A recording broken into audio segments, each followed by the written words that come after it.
इस मानसून में ये रेसिपी जरूर ट्राई करके देखना।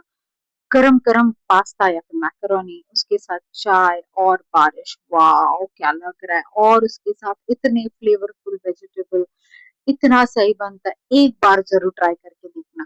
तो चलो देखते हैं कैसे बनाते हैं। तो यहाँ पे मैंने एक पतीला लिया है, उसमें मैंने पानी डाला है, लगभग आधा लीटर मैंने पानी डाला है। उसमें नमक डाला है और थोड़ा सा आधा छोटा चम्मच यहाँ पे मैंने तेल डाला है। पानी को अच्छे से बॉईल आने के बाद 1 कप यहाँ पे मैंने मैकरोनी या फिर पास्ता डाल दिया है। इसे अच्छे से बॉईल होने देते हैं। तब तक ये सारे वेजिटेबल्स जो है आपको स्क्रीन में दिख रहे हैं वो मैंने काट के डाल दिए हैं। उसमें मैंने फ्रोजन कॉर्न्स और फ्रोजन मटर भी डाल दिए हैं। तो अभी चेक करते हैं 10 मिनट के बाद। लगभग 8-10 मिनट लग जाता है इसे अच्छे से बॉईल होने के लिए। तो ये देखिए, ये परफेक्टली कट हो गया है। इसका मतलब है ये अभी पक गया है। अभी इसको ठंडा करने रख देते हैं, इसका पूरा पानी निकाल के। इसके बाद पैन लेते हैं, उसमें मैंने आधा छोटा चम्मच अदरक, आधा छोटा चम्मच लहसुन डाल दिया है। उसे अच्छे से फ्राई होने देते हैं। फ्राई होने के बाद उसमें हम प्याज डालते हैं और प्याज को अच्छे से भून लेते हैं कलर चेंज होने तक। उसके बाद जो हमने कटी हुए वेजिटेबल्स डाले थे, carrot, bell peppers, red and yellow, फिर शिमला मिर्च और जो मैंने कॉर्न और मटर डाले हैं, उसे अच्छे से तेल में और प्याज में भून लेते हैं लगभग 2 से 3 मिनट के लिए। तो अभी मैंने कॉर्न और ये मटर डाल दिए हैं और इसे लगभग 2 से 3 मिनट के लिए अच्छे से भून लेते हैं। भूनने के बाद इसमें हम थोड़ा सा मसाले डाल देते हैं। तो जो जब तक वेजिटेबल का कच्चापन नहीं जाता तब तक। हाँ, मैं भूल गई, टमाटर भी डाला था। तो एक और आधा टमाटर डाल दिए, मेरे पास छोटे थे इसलिए एक और आधा। अगर आपके पास 2 छोटे टमाटर है और 2 छोटे डाल सकते हो। उसके बाद यहाँ पे मैंने नमक डाला है स्वाद के अनुसार। ब्लैक पेपर पाउडर डाला है मैंने।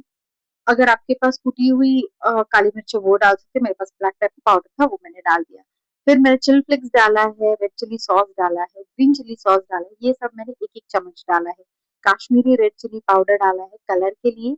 और यहाँ पे मैंने एक और आधा बड़ा चम्मच सॉस डाला है, केचप डाला है। और उसके बाद एक छोटा सा आधा छोटा चम्मच मैंने सेजवान चटनी डाला है। इससे एक्सट्रीम लेवल का अलग सा टेस्ट आ जाता है, जरूर ट्राई करके देखना। इसके बाद यहाँ पे जो पानी हमने वो बॉईल किया था वो डाल देते, जिसे हम स्टॉक कहते हैं, वो डाल देते। तो थोड़ा सा कंसिस्टेंसी एडजस्ट करने के लिए मैंने पानी डाल दिया। इसके बाद अच्छे से बॉईल होने के बाद यहाँ पे मैंने फ्रेश क्रीम डाला है। हाँ, मेरे पास फ्रेश क्रीम था, मैंने फ्रेश क्रीम डाला। आप यहाँ पे चीज ग्रेट करके डाल सकते हो। मोज़रेला चीज नहीं, जो खींचता हुआ वो वाला नहीं, नॉर्मल प्रोसेस चीज डालना। तो लगभग 2 क्यूब आप चीज डाल सकते हो। और कंसिस्टेंसी को एडजस्ट करने के लिए यहाँ पे वापस मैंने लगभग आधा छोटा चम्मच पानी डाल दिया है।